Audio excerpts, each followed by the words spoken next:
Do you feel you were born for more? Get ready to uncover your God-given purpose so you can impact the world with your gifts, your talents, and your story. Welcome to our Purpose Power Summit. I'm your host, Mimika Cooney, and today's guest is going to share Escaping the Comparison Trap. Laura Polk is a writer, speaker, and textile designer residing in North Carolina with her 3 children. Since becoming a single mom, her passion to minister to this group has led her to encourage successful single moms through the Christian Single Mom Ministry on Facebook. Her newest book release, The Single Mom Challenge, follows her journey, sharing a glimpse into her quirky thoughts. You can find her inspirations for design and writing on Pinterest. So welcome, Laura. I'm so excited to have you on the show. Thank you. I'm happy to be here. Well, you've got some great insights to share, especially being a single mom. And I take my hat off to you. I don't know how you do it. It's definitely, it is a challenge. And I know a lot of our audience perhaps are in this situation or have been in this situation or know somebody in this situation. And you've got some great words of advice and encouragement to really help us really stand together and find that what we need within ourselves. Because we're talking about the purpose, right? And finding what it is that you should be doing. But of course, when life gets ahead of you, you've got kids to look after and things happen, we sometimes lose sight of ourselves, and we kind of like, being a mom, I've got to take care of the kids, and the thing that I wanted to do kind of gets laid to the wayside. But we've got some great content that you're going to be able to share with us about escaping the comparison trap, which is, I know, I have to admit, confess I'm like that too sometimes. But before we get into the tips, tell our audience a little bit about your backstory and how you got to doing what you're doing today. Well, I have been a writer for about 15 years now, and I have written, for magazines like Focus on the Family and online magazines like Crosswalk. And I had been a blogger for a long time just in parenting when I became a single mom. And so I started really talking about that situation more and kind of from a faith-based standpoint, because when I became a single mom, I Google everything. And so I went online and was trying to Google, I wanted a godly perspective on how to handle what I was going through. And I really couldn't find much. And so I just decided that I was going to start writing about it. And so I think that there was a need for that. And I think it's really been a good thing that I've kind of honed in on that. And my ministry has just grown from that point. So. And that's what I love about it, is it's something that you've experienced, it's something that God takes you through, which sometimes can be, I don't believe he gives us these bad situations. Things happen, but he can make something good out of something bad. He can take a mess and create a message out of it, which is what I love, and how I've seen you develop and what your story is. And I think that's so encouraging that even no matter what happens, and we can take those pieces and take our skills, take our talents, and take where the opportunities that fall in our lap, right? And we can just make them better and help other people. So I love it how you're able to share that and taking that skill you've had as a writer and being able to translate that across the platform. So let us dig into a bit of the content. Now, I love this topic, and it's come up several times, even in the interviews I've done with other people, is comparison.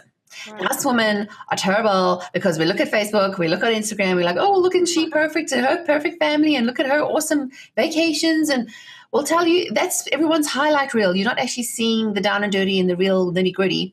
Exactly. So that can get us in trouble. So Laura, go ahead and let's get started on these tips, because I'm making notes. This is something we all need to know about.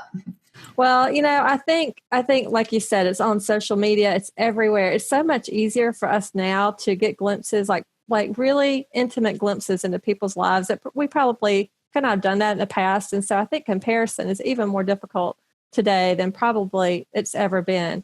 But there's 2 kinds of comparisons. There's the comparisons that we make to other people. Maybe we compare our lives to theirs, or our faith walk to theirs, or just our abilities to theirs. And then there's the comparisons that we make within our own life. So we might compare where we are now, versus where we thought we might be, like a lot of single moms struggle with.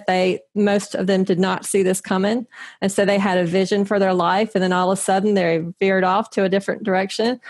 So there's that comparison. And then there's the comparison within our faith, what we might compare where I am, where I feel like I am versus where I feel like you are. And that, that causes a problem in our walk with God, or we might, again, compare where we think we should be versus where we are. So for me, the comparison with other people is important, and that's definitely a struggle. And, the things that we'll talk about, the tips all apply for that. But I think as women, we really are hard on ourselves. And I think we really look at ourselves and just nitpick all the things that could have been, and should have been, and that we wanted.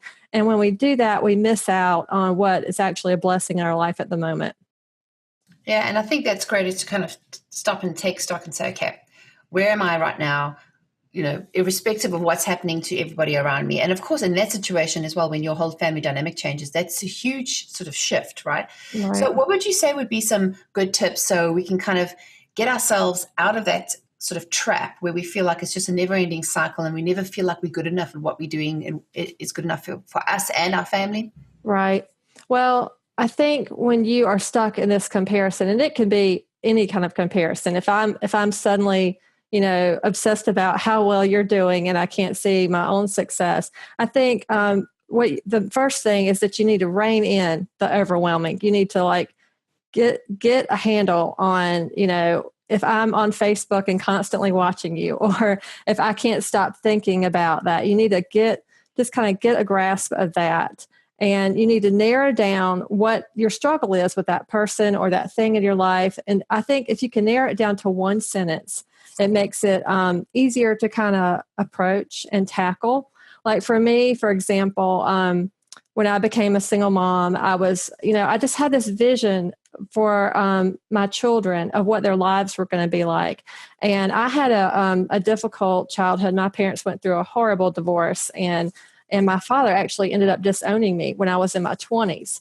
And so I had a vision, of course, of what my childhood would be like in my adulthood with my family, and that fell apart. So it was very important for me when I got married that my children would have a steady life, living in the same house. I had I was just really hard rule about what I wanted them to experience. And then when that happened to me, I had no control. That was never going to be their experience. And so I was obsessed with that for so long, just comparing what I wanted versus what they were going to have. And so if you can put it into one sentence of what it is specifically, because there's so many things out there, you can really get overwhelmed.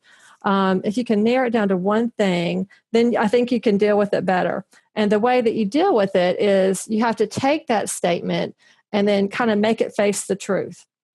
So, and also the thing about this is when you make it face the truth, you kind of have to make it face what God says about it, not what you say about it. Because, for example, if I am, if I'm looking on Facebook into someone's house and I'm thinking, oh, my friend Julie, she has the perfect marriage and the perfect home, and then I try to make that face the truth, I might say, well, okay, but, I saw her fussing with her husband at dinner the other night, and I might try to turn it into something against her, which takes the focus off of me and my problem. So what you have to do is kind of look at the truth, but as how God sees it. So in my personal situation, the struggle with my children and what I wanted for them, I look at that now very differently. The truth of that situation is that God can use anything in a child's life or a parent's life, a family's life.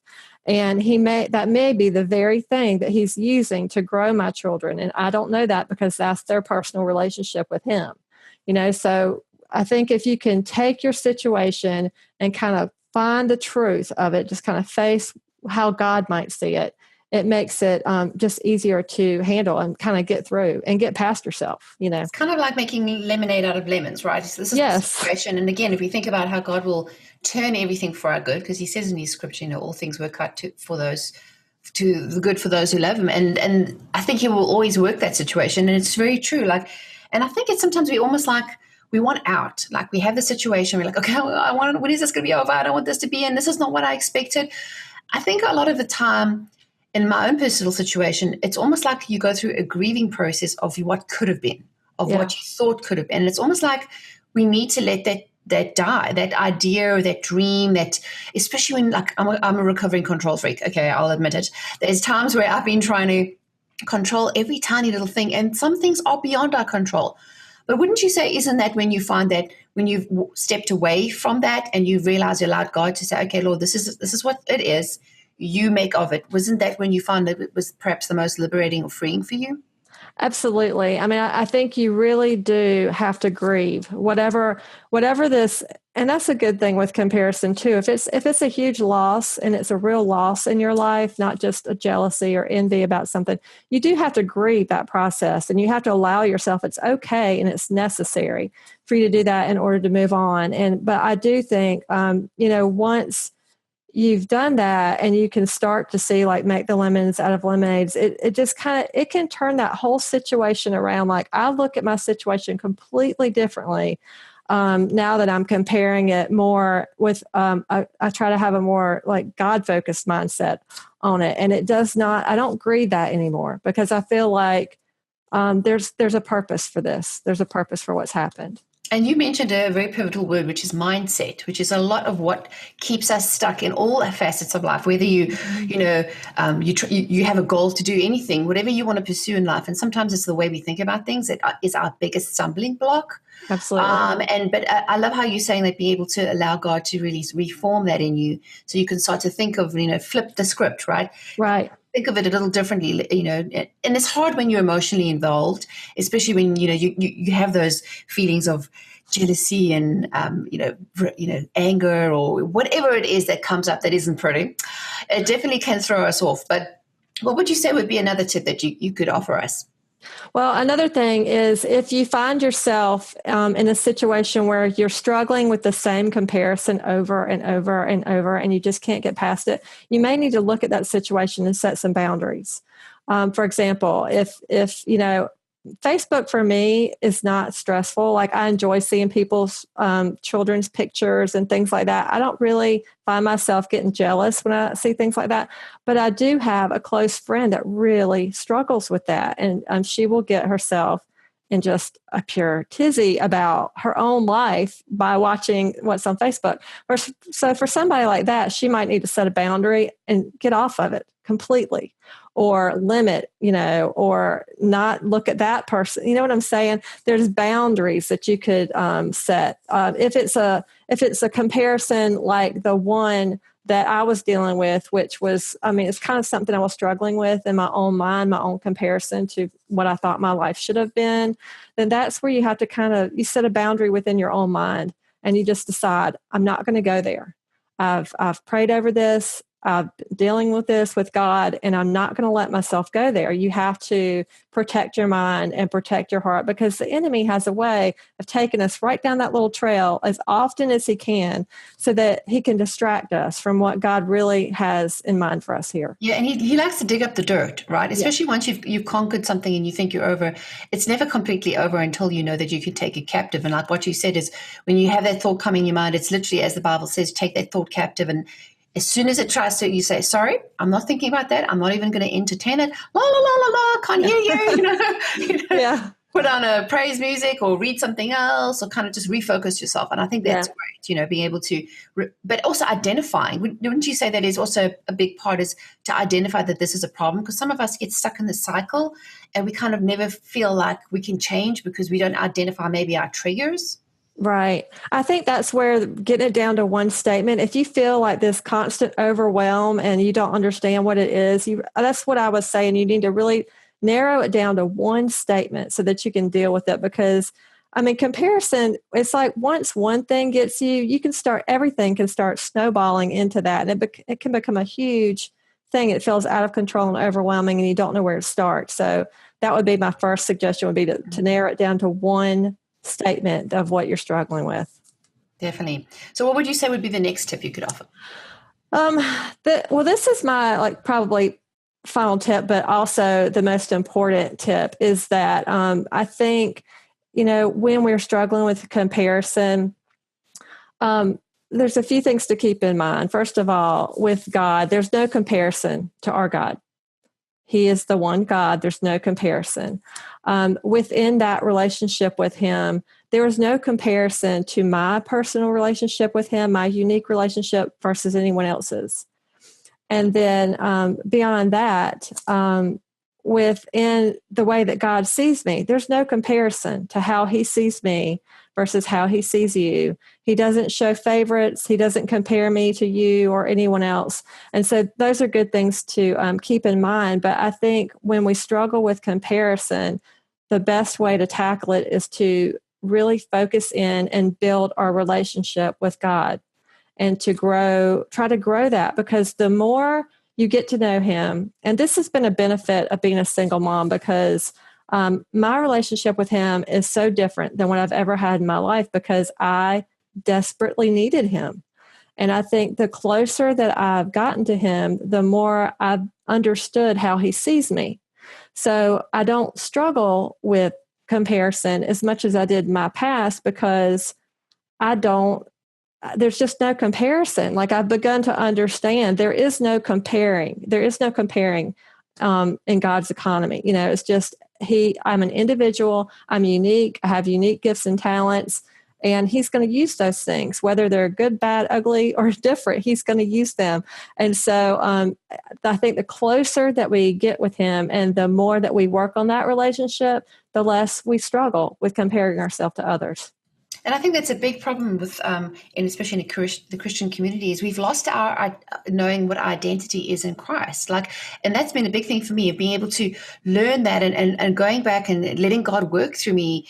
And it's been a very painful process, having to relearn and change the mindsets. But once we know and we start to see how God sees us, it's like just any parent, right? You've got 3 kids, I've got 3 kids. You can't compare them. They're not apples and apples. They're all different. We still love them.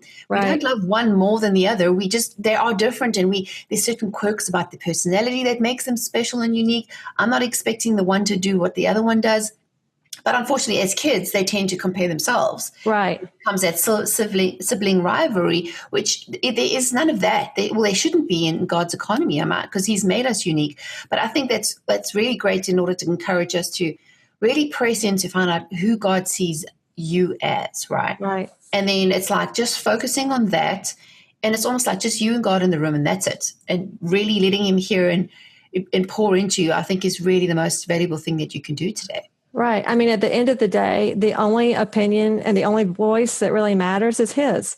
So when we get caught up with listening to all the other voices and comparing ourselves to everyone else, we're just wasting time. We're just distracting ourselves from the reasons that we're here. We're missing out on the blessings that are right in front of us because we're busy looking at someone else's blessing. And I think the more that you grow that relationship, the more you understand who he is, and the more you begin to understand how he sees you. So. Well, I've got to say, that's some really great content and some great ideas. And to accompany that, Laura has kindly donated to our Summit series a digital gift that you can go to mimikacooney.com, click on the Summit tab, and you can download that today. So, Laura, tell everybody about that. What exactly is that you've got? So what that is I just created a little graphic that has 8 Bible verses that you can use to battle comparison. So I think it's helpful, anytime you're struggling with anything, to have verses that you can go to, because God speaks differently to everyone as they read the Bible. So if you've got a verse, you might learn something about yourself or your situation that day. So that's what that is. It's a handful of, 8, handful plus 3 verses. Exactly.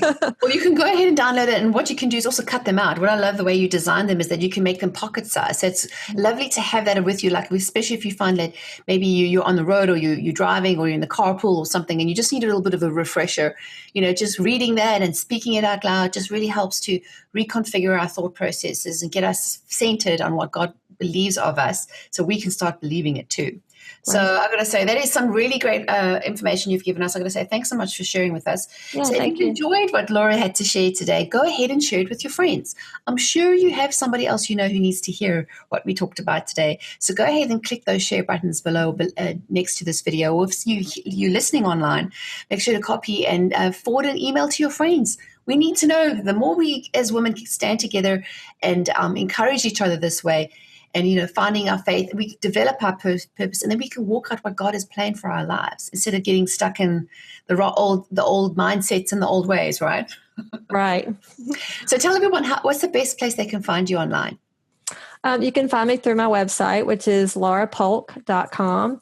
And on my blog, which is also linked to the website. But I minister to single moms of faith. So if you are a single mom of faith, or really anyone that needs encouragement, the Christian Single Mom on Facebook, you can find me there. Well, definitely reach out to Laura. If you've had any aha moments, or if you learned anything, or you're using her cards and you found them useful, make sure to let us know. Comment below this video. We would love to hear from you. And then reach out to Laura and tell her that you found her on the summit, because we would love to stand and celebrate with you with your wins as you start putting all this content into action and start seeing results in your life. So make sure to reach out to her. And I'm going to say thank you, Laura, for spending your valuable time with me. I appreciate that. And until next time, everyone, take care. Become a partner and join the Mimika TV family today.